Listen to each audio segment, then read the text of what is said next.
time when people might be especially interested in something that seemed to confirm how they felt about a candidate or to disconfirm something they'd like to hear disconfirmed.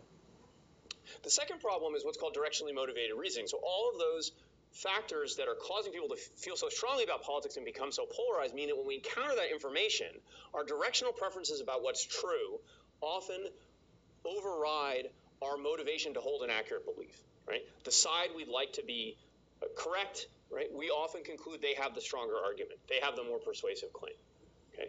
Even when that's not the case.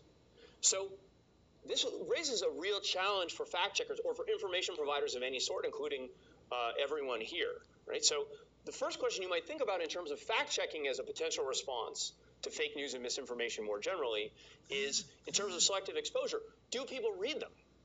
Right? And it's not just, so the fact checkers will tell you, and I should say, I know the fact checkers and they're great and they work very hard, okay?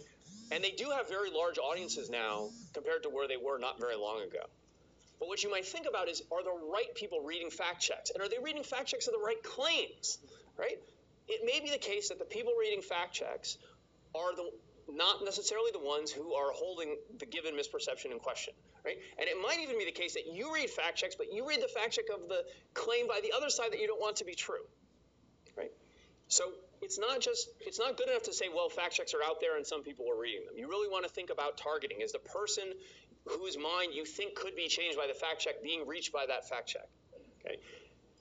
The problem with fact checking, and I'm sure those of you who've worked with surfacing fact checks in Google have thought about this problem, is that everyone thinks everyone else needs them, right? We don't think we need them ourselves. We think, well, I'm well informed, but those other people, they really should read the fact checks more, right?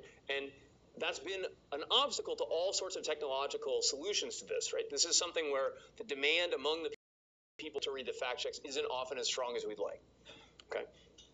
And even if they do happen to read the fact check or encounter it, will they find it persuasive? That's the next question, right? So even if we overcome selective exposure and they choose to consume that piece of information, is it persuasive to them? Do they evaluate that fact check and conclude, okay, this claim I thought was true is actually false, right? And that's where we worry directionally motivated reasoning would get in the way.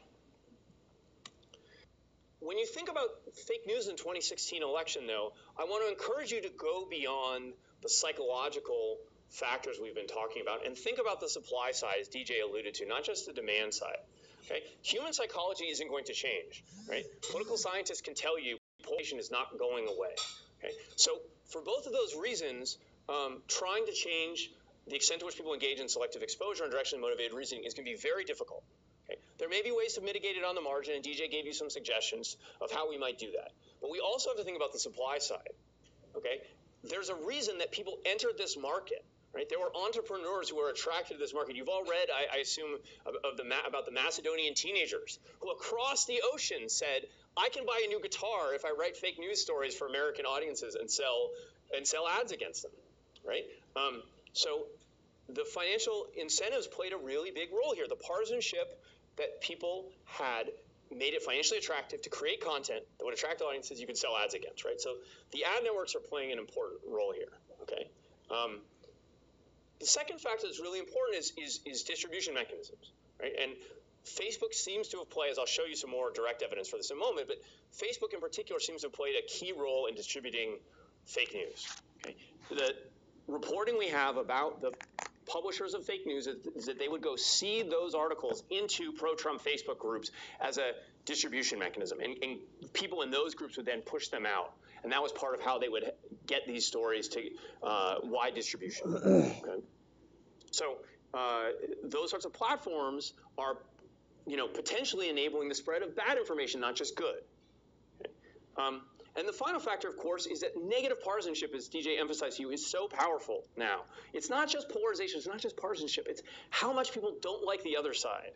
Right? And that's creating a demand for information about why the other side is bad, why the other side is evil, why the other side, and obviously that's terribly destructive to the kinds of compromise and living together that we need for a democracy to work. Okay, so this is a deep and fundamental problem, but this is one expression of it that's especially pernicious, because now we're not only potentially intensifying that negative partisanship, but we're misleading people about the facts as well. Okay. But not, I suggested to you earlier, and I want to give you a little bit more of a sense of this, that not everyone is engaging in this all the time.